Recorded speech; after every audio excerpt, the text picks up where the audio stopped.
Bismillahirrahmanirrahim. Pada pagi hari ini secara resmi saya buka pameran otomotif Indonesia International Motor Show 2023.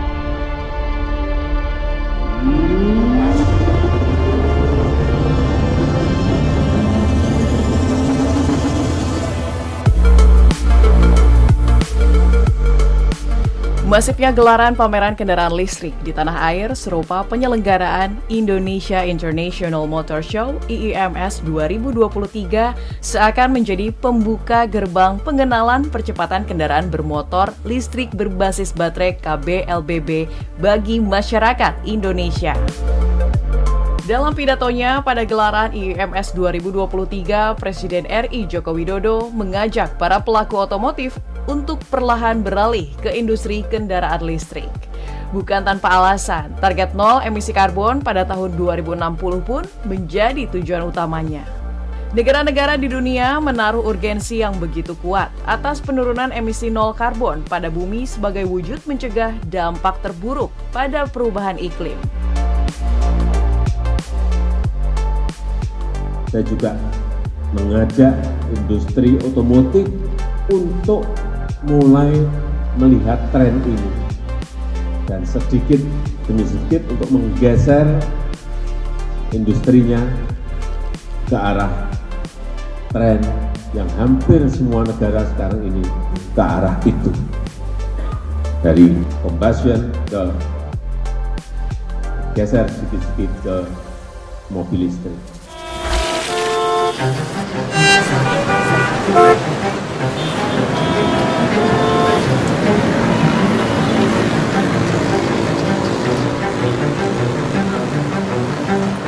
Data IQR tahun 2021 menunjukkan Indonesia menduduki urutan ke-17 kota paling berpolusi di dunia. Dengan konsentrasi partikulat PM2,5 rata-rata tahunan sebesar 34,3 mikrogram per meter kubik. Menurut catatan, perusahaan teknologi kualitas udara asal negara Swiss itu menyebutkan DKI Jakarta menjadi kota paling berpolusi di Indonesia pada tahun 2021. Melalui data tersebut bisa dibayangkan bahwa kota-kota besar dengan kepadatan aktivitas transportasinya yang kian masif menciptakan implikasi negatif terhadap pencemaran udara. Berdasarkan jumlah emisi yang dihasilkan dari sektor energi di Indonesia per tahun mencapai 596 juta ton karbon dioksida. 24% diantaranya atau sekira 144 juta ton karbon berasal dari sektor transportasi. Bukan hanya berakibat fatal terhadap bumi, usia harapan hidup manusia pun menjadi ancamannya.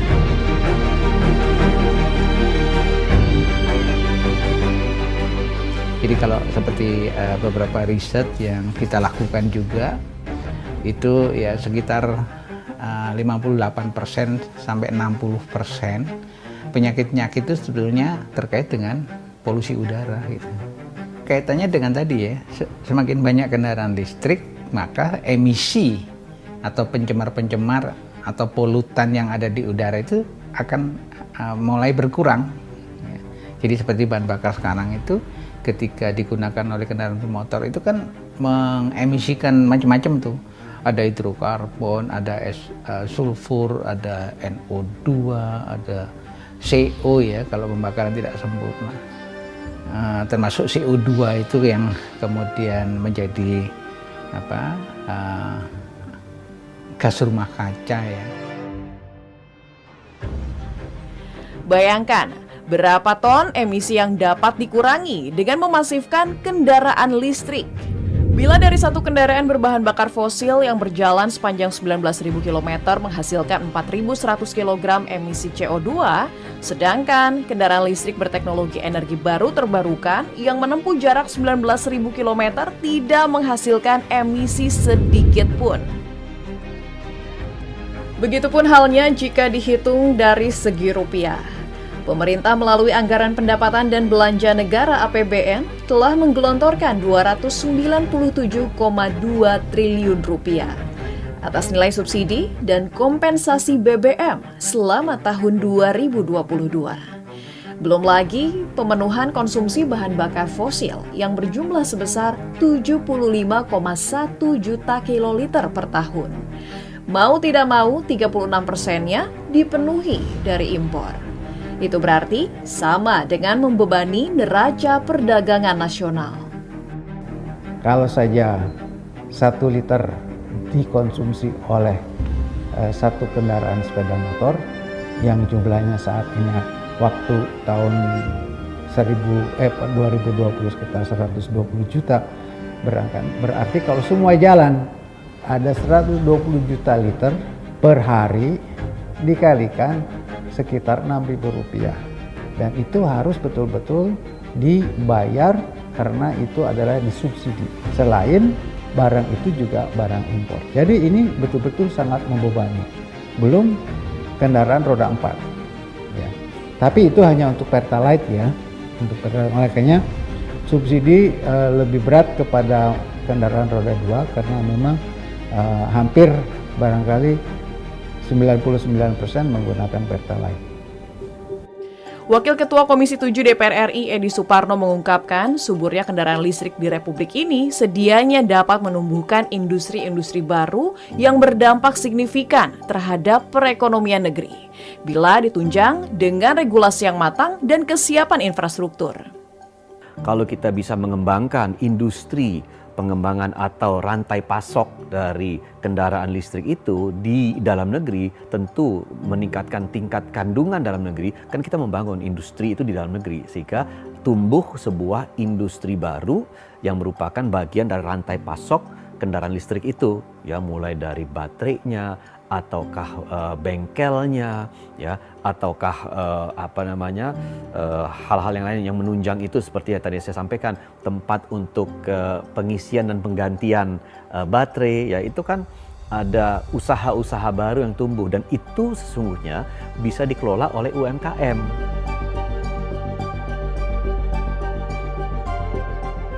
Tak hanya komitmen, pemerintah juga telah menyiapkan sejumlah regulasi pendukung pengembangan mobil listrik di Indonesia.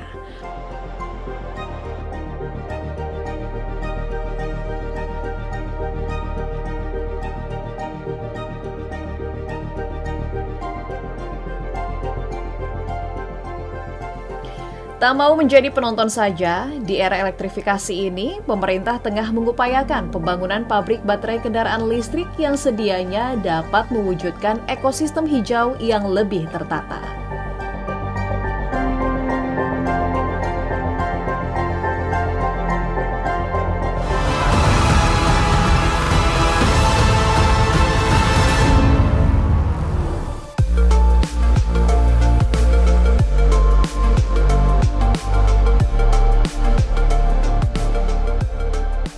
Komitmen kuat pemerintah Indonesia dalam mempercepat pertumbuhan kendaraan listrik di tanah air telah dibuktikan dengan berbagai cara. Yang paling menyita perhatian dunia adalah aturan tegas pemerintah dalam melarang ekspor biji nikel hingga bahan baku mineral lain dalam beberapa waktu kemarin. Selain untuk menghidupkan hilirisasi industri demi mendorong nilai tambah di dalam negeri, langkah itu pun menjadi upaya serius dari pemerintah untuk membangun industri baterai kendaraan listrik di Indonesia. Hasil survei Geologi Amerika Serikat menyebutkan komoditas nikel yang terkandung di bumi pertiwi ini sekira 21 juta ton atau setara dengan 22% cadangan global. Belum lagi melimpahnya ketersediaan critical mineral lain yang rupanya sanggup untuk meningkatkan pendapatan negara sendiri. Karenanya agar tidak terjebak sebagai negara berpendapatan menengah atau middle income trap, maka menjadi kesempatan bagi Merah Putih untuk membuat negara lain memiliki ketergantungan dengan menciptakan ekosistem mobil listrik dan baterai kendaraan listrik EV sebagaimana inisiasi pemerintah dalam merealisasikan Indonesia sebagai produsen baterai kendaraan listrik global melalui Indonesia Battery Corporation (IBC). IBC sekarang sedang melakukan negosiasi dengan dua perusahaan di luar negeri yang akan membangun pabrik baterai dari hulu sampai hilir. Jadi dari kimia aktifnya dari nikel sampai dengan nikel sulfat, kemudian di prekursor, kemudian nanti menjadi sel dan menjadi packing ya.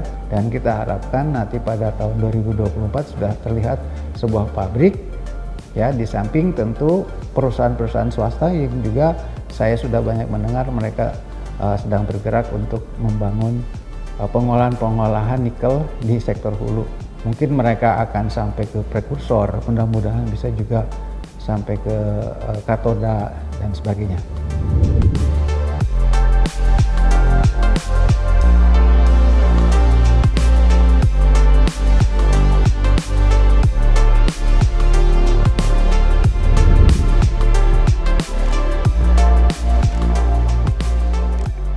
Di bagian hilir, pemerintah melalui PT Perusahaan Listrik Negara PLN Persero yang tengah mengembangkan stasiun pengisian kendaraan listrik umum SPKLU dan stasiun penukaran baterai kendaraan listrik umum SPBKLU.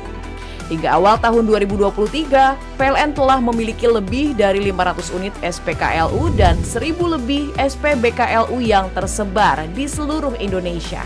Dari target 31.000 SPKLU dan 670.000 SPBKLU pada 2030 mendatang.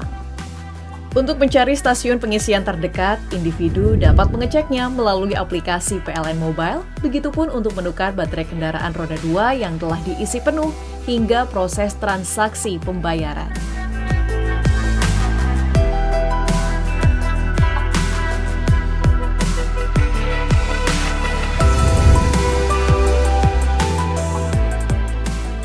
Proses pengisian baterai pun dibagi ke dalam beberapa jenis dengan durasi yang menyesuaikan pada kapasitas baterai kendaraan.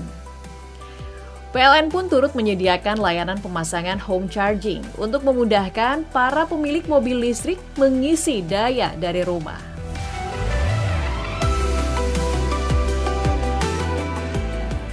Jadi bagi pembeli kendaraan roda 4, itu nanti bisa mendapatkan diskon untuk tambah daya, karena memang untuk home charging itu membutuhkan daya yang cukup besar, sehingga di situ pelanggan atau masyarakat dapat menambah daya dengan hanya membayar 150 saja, 150.000. Nah, sementara kalau dia normal itu mungkin hampir sekitar 7 juta, 8 juta, itu cukup bayar 150.000 itu untuk mobil. Itu kalau terpasang home charging kemudian tersambung ke platformnya home charging, itu dia akan mendapatkan diskon pemakaian 30% pada luar waktu beban puncak, yaitu pada jam 22 sampai dengan jam 5. Sama halnya dengan PLN Persero, PT Pertamina Patraniaga yang saat ini bersinergi dengan jasa transportasi online menyediakan stasiun penukaran baterai kendaraan listrik umum yang disebut swapping station. Pertamina Patraniaga juga menyediakan tempat pengisian kendaraan listrik umum yang disebut charging station untuk kendaraan roda 4. Keduanya ditempatkan di SPBU yang mengusung Green Energy Station. Jadi yang SPBKLU ataupun SPKLU itu bagian dari GES. Konsep future yang kita usung ke dalam Green Energy Station. Apakah dari green-nya atau ke future-nya, digital-nya, atau tadi memiliki high tire fuel. Nah, dari total Green Energy Station ada 300 lebih yang sudah kita siapkan dari seluruh jaringan SPB yang kita miliki, dan ada 21 SPBKLU-nya yang sudah kita siapkan. Mengapa kendaraan listrik jauh lebih hemat dibandingkan menggunakan BBM? Asumsinya seperti ini.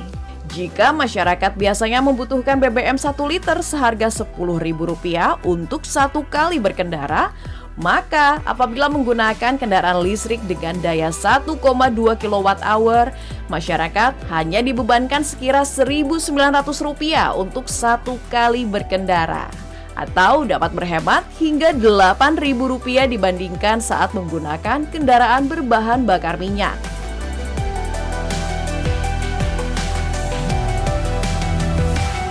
Kini bengkel konversi tersertifikasi pun telah hadir khususnya di wilayah Jawa dan Bali. Masyarakat hanya tinggal mengirimkan kendaraan roda 2-nya ke bengkel konversi, maka hanya melalui beberapa tahap saja sepeda motor tersebut pun terdaftar resmi sebagai kendaraan listrik. Proses pengonversiannya pun tidaklah memakan waktu yang lama. Seperti halnya di BRT elektrik. Bengkel konversi di wilayah Bogor, Jawa Barat yang telah mengonversi puluhan roda 2 itu hanya membutuhkan waktu sekira 1 jam. Motor yang telah rampung dikonversi pun mendapat jaminan controller selama 2 tahun, garansi dinamo 1 tahun, dan garansi baterai selama 3 tahun.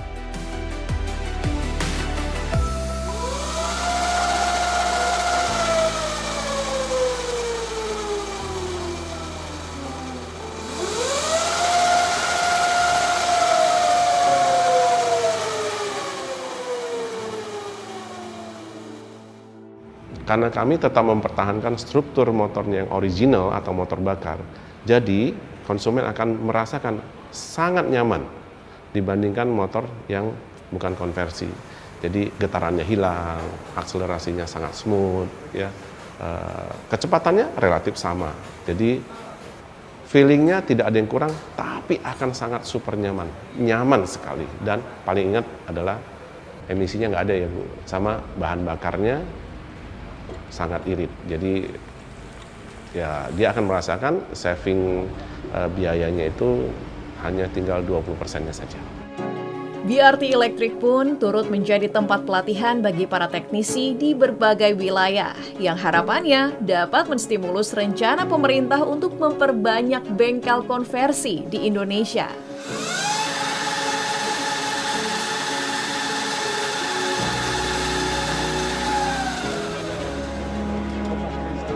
Bantuan pemerintah pun digelontorkan demi meningkatkan daya beli masyarakat terhadap kendaraan listrik yang lebih luas.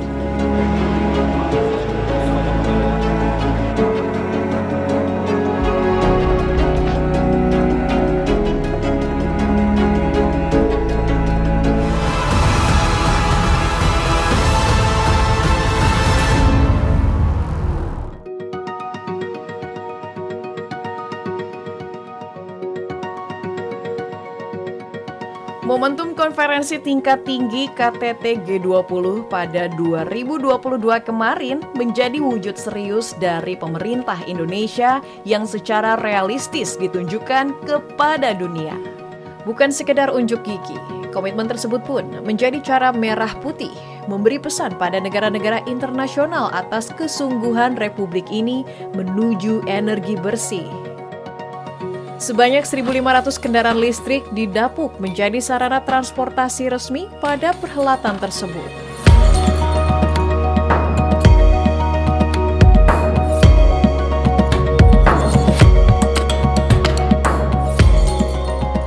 Tidak berhenti sampai di situ, untuk memastikan penggunaan mobil listrik berkelanjutan, pemerintah pun mengeluarkan kebijakan yang kiranya dapat menstimulus pertumbuhan kendaraan listrik.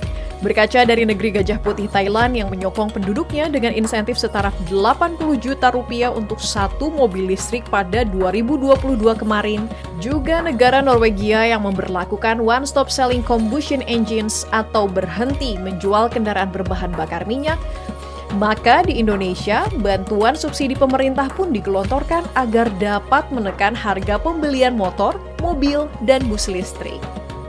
Dengan inisiatif tersebutlah, maka setidaknya 10% dari penduduk Indonesia dapat beralih ke kendaraan yang ramah lingkungan tersebut pada 2024 mendatang. Sehingga kita betul-betul memastikan bahwa yang kami berikan bantuan pemerintah terhadap belanja motor, mobil, itu orang-orang yang memang kami anggap berhak, pertama, dan kedua, tidak bisa 2 kali belanja. Ya, jadi tidak bisa satu orang yang sama dengan NIK yang sama, dia belanja 2 kali, kemudian dia jual, tidak boleh.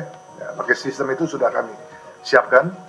Percepatan pergeseran kendaraan bermotor listrik berbasis baterai KBLBB pun mendapat animo yang tinggi dari masyarakat. Terbukti dari padatnya antrean pemesanan kendaraan listrik sebagaimana yang disaksikan secara langsung oleh Presiden RI Joko Widodo saat berada di pameran Indonesia International Motor Show 2023.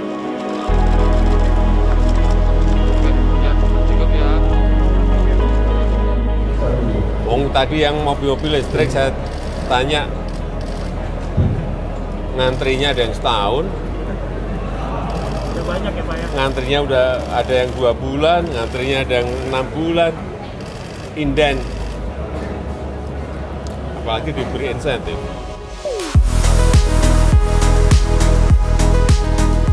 Pameran yang dihadiri sekira 461.000 pengunjung itu pun mampu menembus total transaksi 5,3 triliun rupiah atau melebihi dari target yang ditetapkan.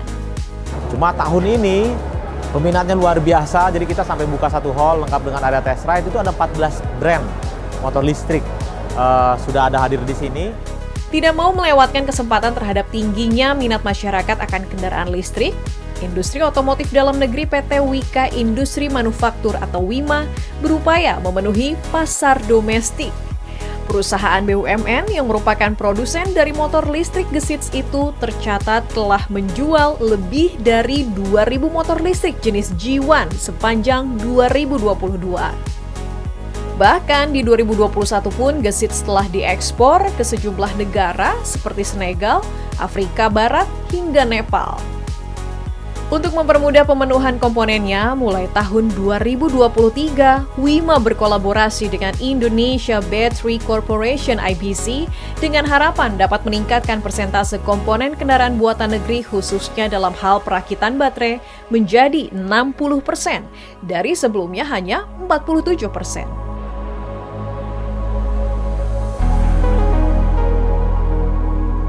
Gairah transisi menuju kendaraan listrik pun turut dirasakan oleh salah satu produsen kendaraan listrik roda 4 di tanah air, Hyundai. Tingginya pemesanan atas merek mobil Ioniq 5-nya itu sebagai imbas dari subsidi yang diberikan pemerintah.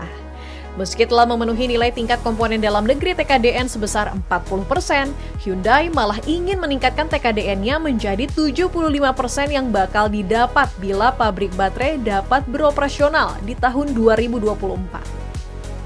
Beberapa mobil listrikan yang pabrikan kita juga kan naiknya lumayan yang di Indonesia. Ditambah jadi insentif dari pemerintah.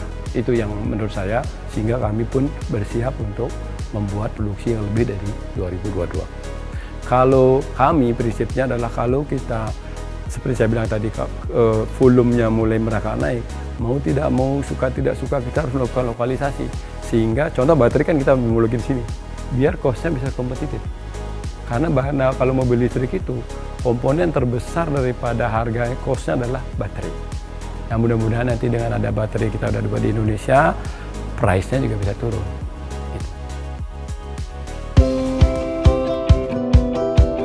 Bukan sekedar tren semata, sejumlah manfaat dari kendaraan listrik pun membuat para penggunanya kian masif. Seperti halnya yang dirasakan Fitra Eri, seorang pegiat otomotif sekaligus pemengaruh yang aktif berbagi konten lewat situs berbagi video YouTube tersebut, mendapatkan banyak kemudahan selama berkendara dengan mobil listrik dalam 2 tahun terakhir. Selain dapat melenggang bebas dari aturan ganjil genap, biaya pengisian energinya pun 90% lebih hemat dibandingkan BBM. Apalagi soal biaya perawatan kendaraannya yang terbilang sangat minim. Ekosistem kendaraan listrik di RI pun akan semakin sempurna bila ditunjang dengan stasiun pengisian kendaraan listrik umum yang tersebar di berbagai daerah. Di mobil listrik itu begitu saya sampai rumah, begitu level baterainya agak-agak sedikit, saya tinggal charge di rumah, saya tinggal tidur, besoknya sudah penuh. Saya tidak perlu ngantri di SPBU, saya nggak perlu capek-capek ke SPBU, itu pertama. Jadi lebih praktis. Yang kedua yang saya sangat rasakan adalah jauh lebih murah biaya untuk menjalankannya alias operational cost-nya. Bahkan bisa 5-6 kali lipat lebih murah dibandingkan mobil biasa. Biasanya kalau saya pakai satu mobil itu terus ya selama 1 bulan, biasanya 1 bulan itu saya bisa mengeluarkan 1,5 sampai 2 juta rupiah untuk bensin. Artinya kan sekitar 500.000 seminggu. Di mobil listrik dengan jarak yang sama, tergantung mobil listriknya ya. Kalau saya pakai Hyundai Ioniq 5 itu cuman 300.000 sebulan. Kalau saya pakai Wuling REV lebih hemat lagi, itu bisa cuman nggak sampai 200.000 rupiah sebulan. Jadi perbandingan rupiahnya itu sangat jauh karena memang harga listrik jauh lebih murah dibandingkan harga bensin.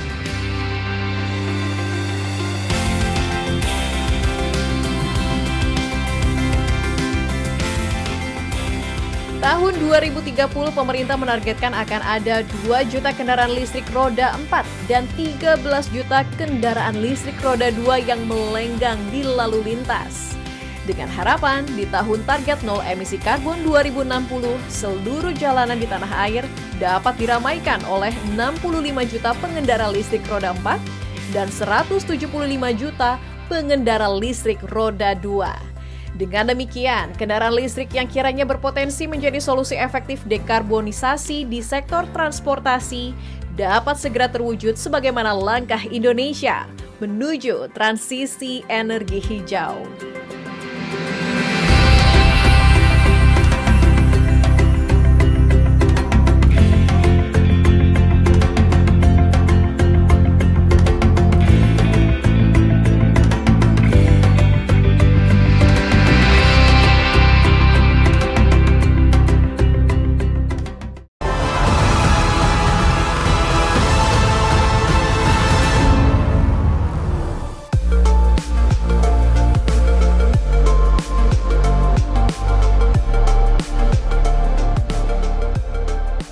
Komitmen kuat pemerintah Indonesia dalam mempercepat pertumbuhan kendaraan listrik di tanah air telah dibuktikan dengan berbagai cara. Yang paling menyita perhatian dunia adalah aturan tegas pemerintah dalam melarang ekspor biji nikel hingga bahan baku mineral lain dalam beberapa waktu kemarin.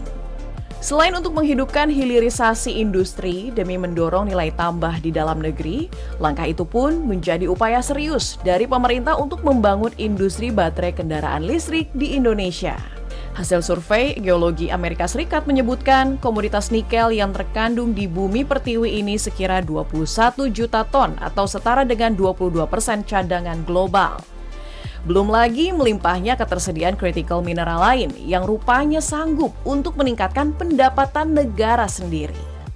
Karenanya agar tidak terjebak sebagai negara berpendapatan menengah atau middle income trap, maka menjadi kesempatan bagi Merah Putih untuk membuat negara lain memiliki ketergantungan dengan menciptakan ekosistem mobil listrik dan baterai kendaraan listrik EV sebagaimana inisiasi pemerintah dalam merealisasikan Indonesia sebagai produsen baterai kendaraan listrik global melalui Indonesia Battery Corporation (IBC).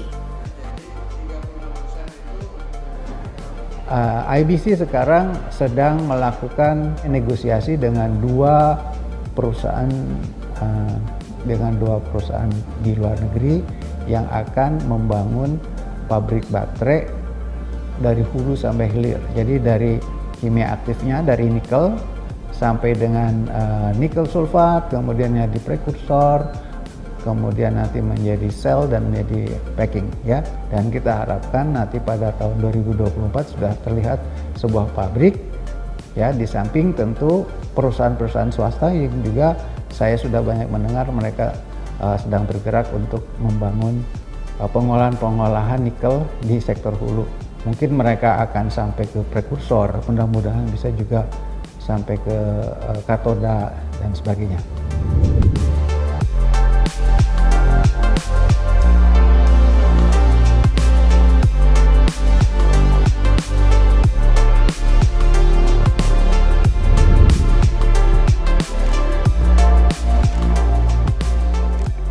Di bagian hilir, pemerintah melalui PT Perusahaan Listrik Negara PLN Persero yang tengah mengembangkan stasiun pengisian kendaraan listrik umum SPKLU dan stasiun penukaran baterai kendaraan listrik umum SPBKLU.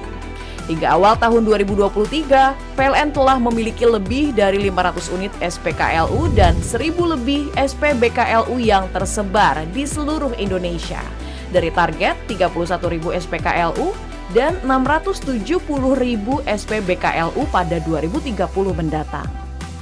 Untuk mencari stasiun pengisian terdekat, individu dapat mengeceknya melalui aplikasi PLN Mobile, begitupun untuk menukar baterai kendaraan roda 2 yang telah diisi penuh hingga proses transaksi pembayaran.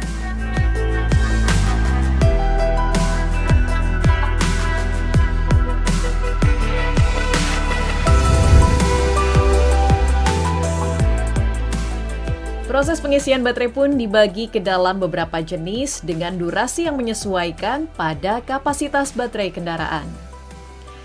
PLN pun turut menyediakan layanan pemasangan home charging untuk memudahkan para pemilik mobil listrik mengisi daya dari rumah.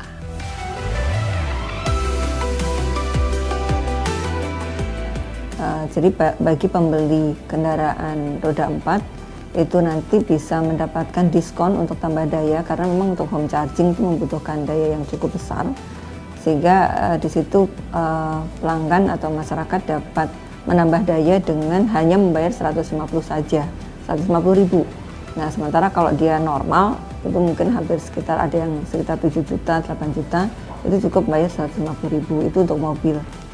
Itu kalau terpasang home charging kemudian tersambung ke platformnya home charging, itu dia akan mendapatkan diskon pemakaian 30% pada luar waktu beban puncak, yaitu pada jam 22 sampai dengan jam 5.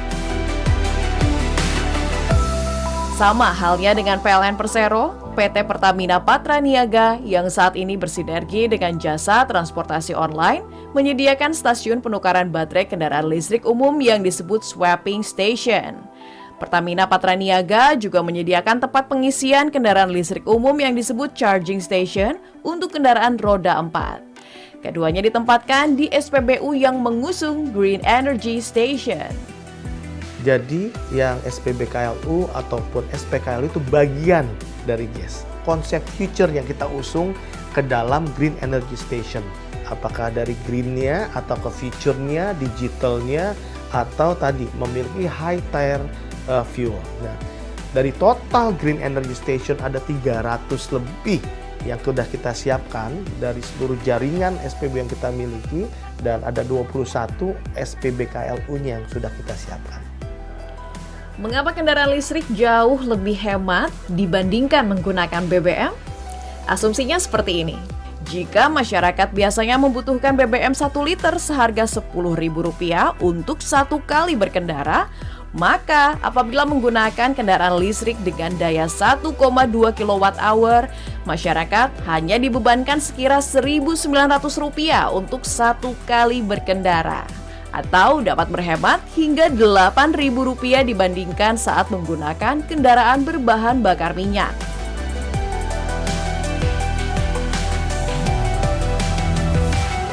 Kini bengkel konversi tersertifikasi pun telah hadir khususnya di wilayah Jawa dan Bali. Masyarakat hanya tinggal mengirimkan kendaraan roda 2-nya ke bengkel konversi, maka hanya melalui beberapa tahap saja sepeda motor tersebut pun terdaftar resmi sebagai kendaraan listrik. Proses pengonversiannya pun tidaklah memakan waktu yang lama. Seperti halnya di BRT Electric. Bengkel konversi di wilayah Bogor, Jawa Barat yang telah mengonversi puluhan roda 2 itu hanya membutuhkan waktu sekira 1 jam. Motor yang telah rampung dikonversi pun mendapat jaminan controller selama 2 tahun, garansi dinamo 1 tahun, dan garansi baterai selama 3 tahun.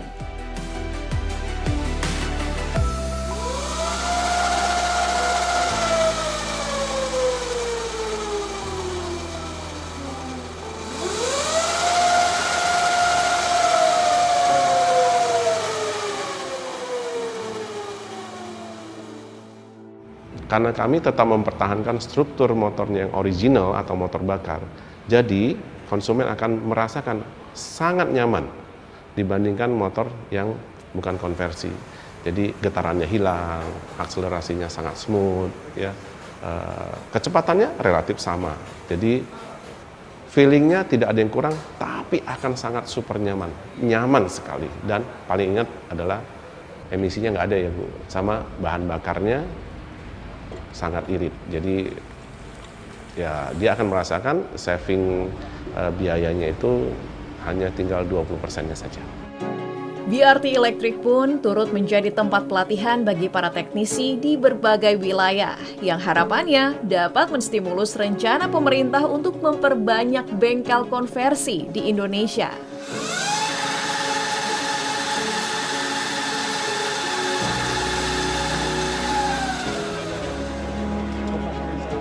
Bantuan pemerintah pun digelontorkan demi meningkatkan daya beli masyarakat terhadap kendaraan listrik yang lebih luas.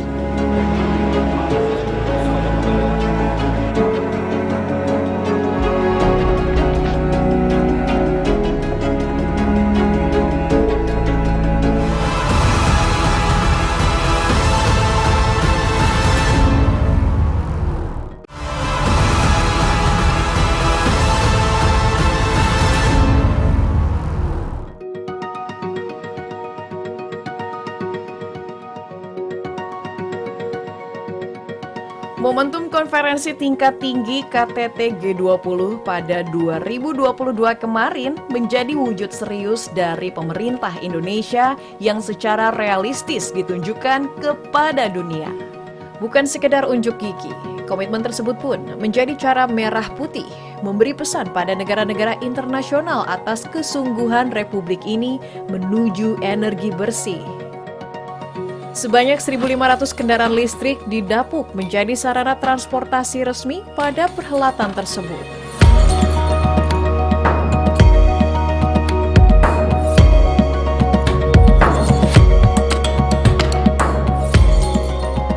Tidak berhenti sampai di situ, untuk memastikan penggunaan mobil listrik berkelanjutan, pemerintah pun mengeluarkan kebijakan yang kiranya dapat menstimulus pertumbuhan kendaraan listrik.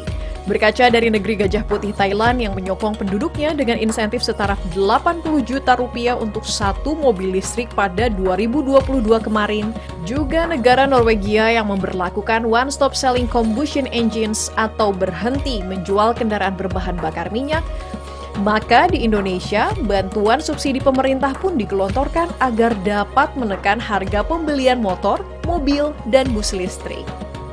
Dengan inisiatif tersebutlah, maka setidaknya 10% dari penduduk Indonesia dapat beralih ke kendaraan yang ramah lingkungan tersebut pada 2024 mendatang. Sehingga kita betul-betul memastikan bahwa yang kami berikan bantuan pemerintah terhadap belanja motor, mobil, itu orang-orang yang memang kami anggap berhak, pertama, dan kedua tidak bisa dua kali belanja. Ya, jadi tidak bisa satu orang yang sama dengan NIK yang sama, dia belanja dua kali, kemudian dia jual, tidak boleh. Ya, maka sistem itu sudah kami siapkan. Percepatan pergeseran kendaraan bermotor listrik berbasis baterai KBLBB pun mendapat animo yang tinggi dari masyarakat. Terbukti dari padatnya antrean pemesanan kendaraan listrik sebagaimana yang disaksikan secara langsung oleh Presiden RI Joko Widodo saat berada di pameran Indonesia International Motor Show 2023.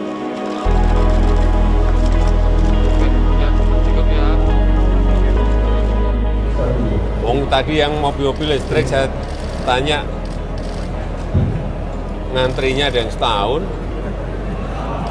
Banyak ya Pak ya? Ngantrinya udah ada yang 2 bulan, ngantrinya ada yang 6 bulan, inden. Apalagi diberi insentif.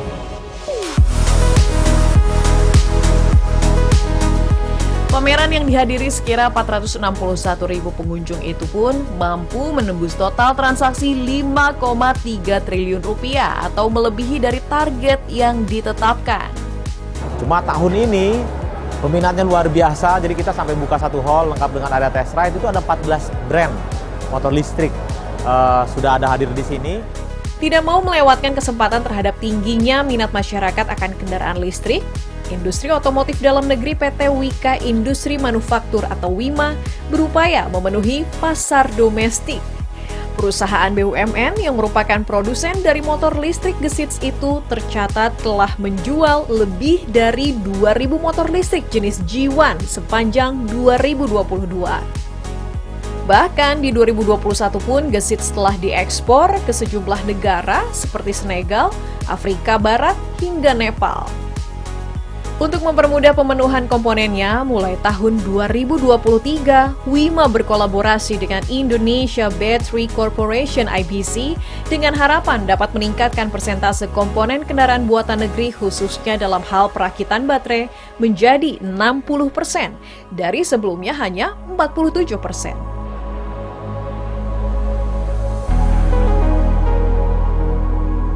Gairah transisi menuju kendaraan listrik pun turut dirasakan oleh salah satu produsen kendaraan listrik roda 4 di tanah air, Hyundai.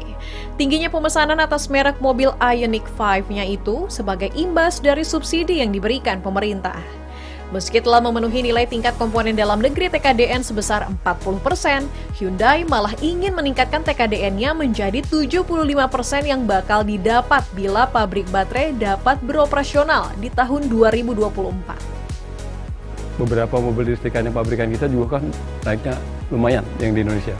Ditambah dari insentif dari pemerintah. Itu yang menurut saya, sehingga kami pun bersiap untuk membuat produksi yang lebih dari 2022.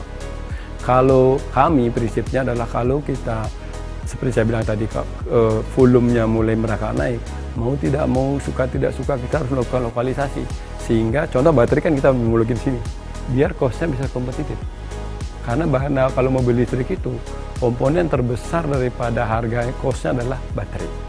Nah mudah-mudahan nanti dengan ada baterai kita udah buat di Indonesia, price-nya juga bisa turun.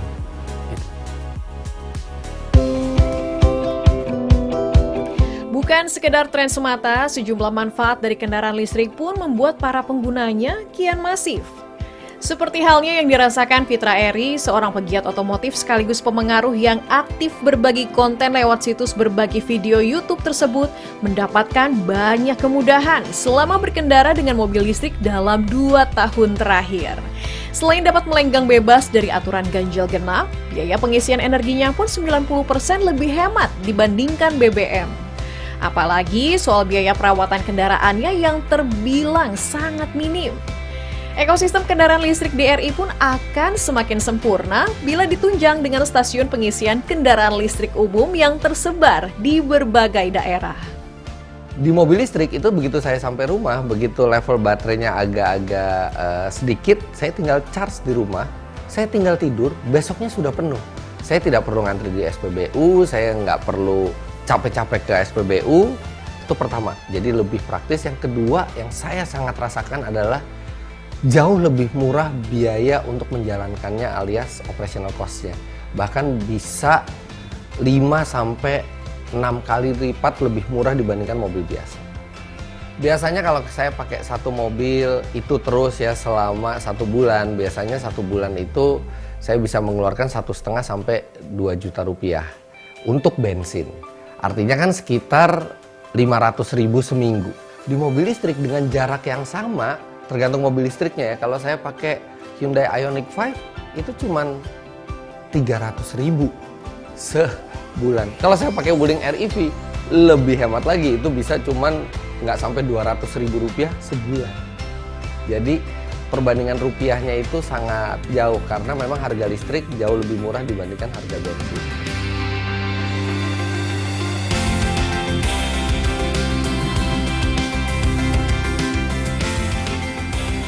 Tahun 2030 pemerintah menargetkan akan ada 2 juta kendaraan listrik roda 4 dan 13 juta kendaraan listrik roda 2 yang melenggang di lalu lintas. Dengan harapan di tahun target nol emisi karbon 2060, seluruh jalanan di tanah air dapat diramaikan oleh 65 juta pengendara listrik roda 4 dan 175 juta pengendara listrik roda 2. Dengan demikian, kendaraan listrik yang kiranya berpotensi menjadi solusi efektif dekarbonisasi di sektor transportasi dapat segera terwujud sebagaimana langkah Indonesia menuju transisi energi hijau.